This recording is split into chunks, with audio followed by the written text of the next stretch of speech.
ሰላም ጤና ይስጥልኝ። በአሜሪካ ለምትገኙ ኢትዮጵያን ሰበር ዜና በዛሬ ቪዲዮ ሁለት የብስራት የድል ዜናዎችን ይዤላችሁ መጥቻለሁ። ከወዲሁ እንኳን ደስ ያላችሁ።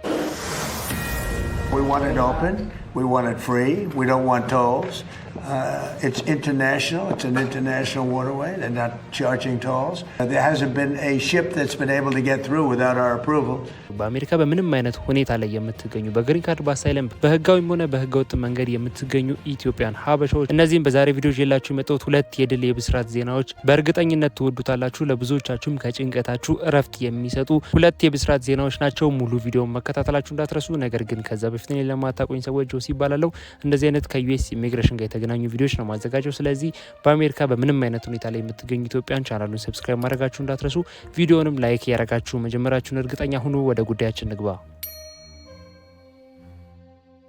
የእነዚህን የዌብሳይቶቹን ሊንክ ዲስክሪፕሽን ቦክስ ውስጥ እንዲሁም የኮሜንት መጀመሪያ ላይ ያስቀምጥላችኋለሁ። እኔ ከነገርኳችሁ እኔ ካብራራሁላችሁ በተጨማሪ ተብራራ ኢንፎርሜሽን በዲቴል ማግኘት የምትፈልጉ ሪሶርሶችን ማግኘት የምትፈልጉ ሰዎች ያስቀመጥኩላችሁን ሊንኮች መጠቀም ትችላላችሁ። ያስቀመጥኩላችሁን ሊንኮች ተጠቀሙ። ዌብሳይቶቹ ልክ በዚህ በምትመለከቱት መልኩ ነው የሚከፍቱት። እዚህ ጋር እንደምትመለከቷቸው ሁለቱም መግቢያ ላይ የነገርኳችሁን የብስራት ዜናዎች አንድ ባንድ እዚህ ጋር ተዘርዝረው ተቀምጧል። አንድ ባንድ እየገባን እንመለከታችኋለን። የመጀመሪያው እጅግ በጣም አስደሳች ማለትም በአሜሪካ ለምትገኙ በምንም አይነት ሁኔታ ላይ ለምትገኙ ኢትዮጵያን እጅግ በጣም አስደሳች ሰበር ዜና ከሆነው የመጀመሪያው የፌዴራል ፍርድ ቤት ታሪካዊ የሆነ ውሳኔ አስተላልፈዋል። የፌዴራል ፍርድ ቤት ለኛ ለስደተኞች ማለትም በአሜሪካ በምንም አይነት ሁኔታ ላይ ለምንገኝ በህጋዊም ሆነ በህገወጥ መንገድ ለምንገኝ ስደተኞች ታሪካዊ የተባለ እጅግ በጣም ትልቅ ውሳኔ አስተላልፈዋል። በአሜሪካ የፌዴራል ፍርድ ቤት ማለትም ሱፕሪም ኮርት ማለት ነው የፕሬዚዳንት ትራምፕ አስተዳደር የኢሚግሬሽንና ጉምሩክ አስከባሪ አካል የምንለው ወይ ደግሞ ብዙዎቻችንን ያሰቃየን ማለት ነው አይሲ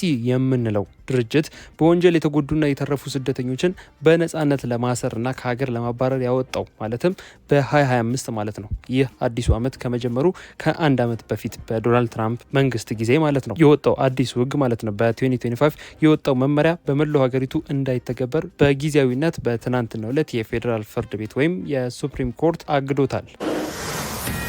We want it open. We want it free. We don't want tolls. It's international. It's an international waterway. They're not charging tolls. There hasn't been a ship that's been able to get through without our approval. ይህ ውሳኔ እጅግ በጣም የሚያስደስትና ትልቅ ነገር ነው። ምክንያቱም ብዙ ስደተኞች ከዚህ በፊትም በሚኒሶታ እንዲሁም በሚኒያፖሊስና በተለያዩ የአሜሪካ ግዛቶች ብዙ ስደተኞች ዲፖርት እየተደረጉ እየታሰሩ እንዲሁም እየተገደሉ የነበሩበት ጊዜያቶች ነበሩ። በአይሲ ብዙ ስደተኞች እየተገደሉ እየታሰሩ እንዲሁም አላግባብ የሆኑ ነገሮች እየተፈጸሙ የነበሩበት በርካታ ዜናዎችን ለወራት ስንሰማ ነበረ። ይህም ሊሆን የቻለበት ምክንያት ማለትም የአይሲ አባላት ወታደሮቹ ማለት ነው እነዚህን ነገሮች እነዚህን ድርጊቶች ሲፈጽሙ የነበሩት ዶናልድ ትራምፕ በ2025 በወጣው መመሪያ መሰረት ነው። ታዲያ ይህንን ህግ ነው የፌዴራል ፍርድ ቤቱ በትናንትናው ዕለት የሻረው ማለት ነው። ይህም እጅግ በጣም ታሪካዊ የሆነ ውሳኔ ነው። ምክንያቱም በአሜሪካ ለምንገኝ ሰዎች ይህ ምን ማለት እንደሆነ ሁላችንም የምናውቀው ነው። ፍርድ ቤቱ በትናንትናው ዕለት ካሳለፋቸው ውሳኔዎች ዋና ነጥቦቹን ላስረዳችሁ። አንድ ሶስት ናቸው። የመጀመሪያው በአይሲ ባለስልጣናት ወይም ኦፊሰሮች የወጣው ህግ ስደተኞችን ጥበቃ የሚነፍገው መመሪያ ወይም ትዕዛዝ ህግ ማለት ነው ታግዶ የ2011 እና 2001 መመሪያዎች ወደ ስራ እንዲመለሱ ሲል የፌዴራል ፍርድ ቤቱ ውሳኔ ያስተላልፏል። ይህ ምን ማለት ነው?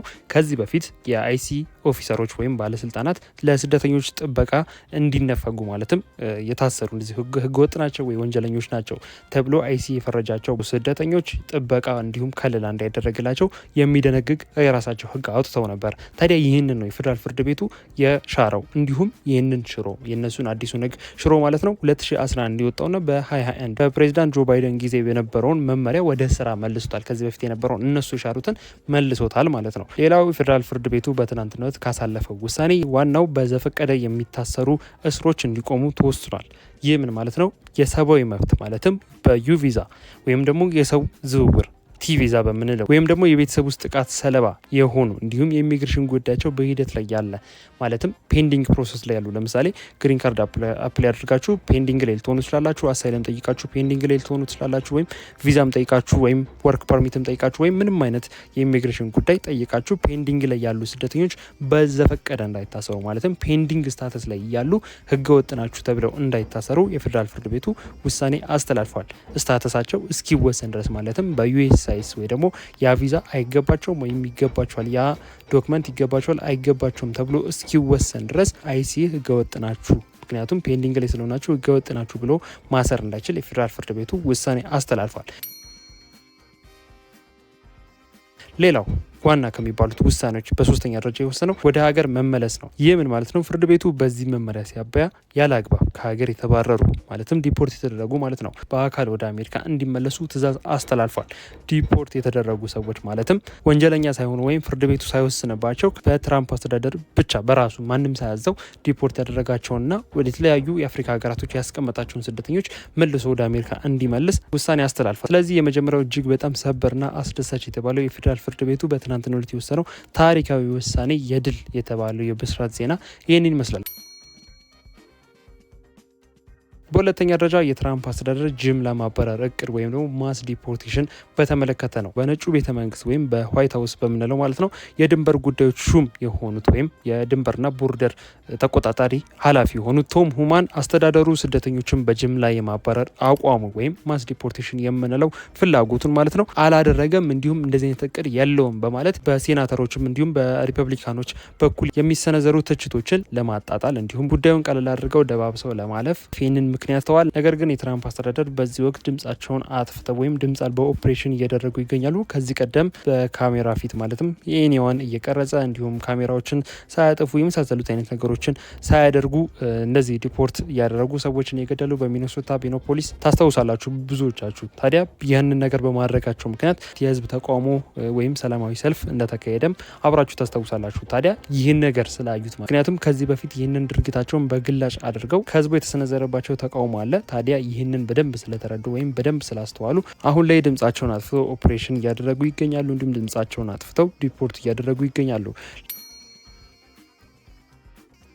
እንዲሁም በዚህ በተያዘው በ2026 በጀት ዓመት ማለት ነው 1 ሚሊዮን የሚደርሱ ሰዎችን ለማባረር እቅድ እንዳላቸውም እየተሰማ ይገኛል። እስካሁንም በቀን በአማካኝ ማለትም ፐርዳይ ማለት ነው በአማካኝ እስከ 1500 ያክል የሚደርሱ ሰዎችን በቁጥጥር ስር እያዋሉ እንዲሁም ዲፖርት ለማድረግ የተዘጋጁ ያሉበት ሰዓት ነው። እንዲሁም የስደተኞችን ማጎሪያ አቅም ማለትም የሚያከማቹበትን አቅም ማጎሪያዎችን ለማሳደግ እስከ ቀጣዩ ጃንዋሪ ወይም መስከረም 2027 ድረስ ከ92,000 በላይ የሚደርሱ አልጋዎችን ማለትም ለስደተኞች ማለት ነው ለሚያጉሯቸው ለሚያስሯቸው ሰዎች የሚሆኑ አልጋዎችን እንዳዘጋጁ እየተሰማ ነው። እንዲሁም ደግሞ ከ382 ቢሊዮን ዶላር በላይ እቅድ ይዘው ወይም በጀት ይዘው ለቀጣዮቹ ወራቶች ብዙ ሰው ዲፖርት ለማድረግ እንዲሁም ማስ ዲፖርቴሽን ብለው ያቀዱትን ኦፕሬሽን ለመፈጸም እየተንቀሳቀሱ ያሉበት ወቅት ነው። ነገር ግን የፌዴራል ፍርድ ቤቱ የወሰነው እጅግ በጣም አስደሳች የተባለ ውሳኔ ይህንን ይመስላል። አሪፍ ኢንፎርሜሽን በግልጽ እንዲሁም በአጭሩ ሼር እንዳረኳችሁ ተስፋ አድርጋለሁ። ሀሳብ አስተያየት እንዲሁም ጥያቄያችሁን ስለ እነዚህ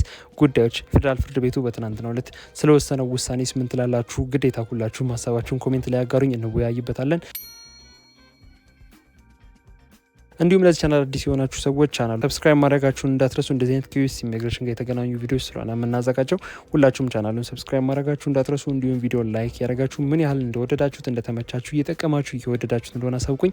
ላይክ ባረጋችሁት ቁጥር እንደዛ እየወደዳችሁት እየተመቻችሁ ነው ስለመረዳ በቀጣይ ሌሎች አዳዲስ አፕዴቶች በሚወጡበት ጊዜ አዳዲስ መረጃዎች በሚወጡበት ጊዜ ቶሎ ተከታተየ እንዳደርሳችሁ ይረዳኛል። ስለዚህ ሁላችሁም ላይክ ያደረጋችሁ እንደወደዳችሁ ታሳውቁኝ። በቀጣይ በሌላ ቪዲዮ እንገናኛለን። መልካም ጊዜ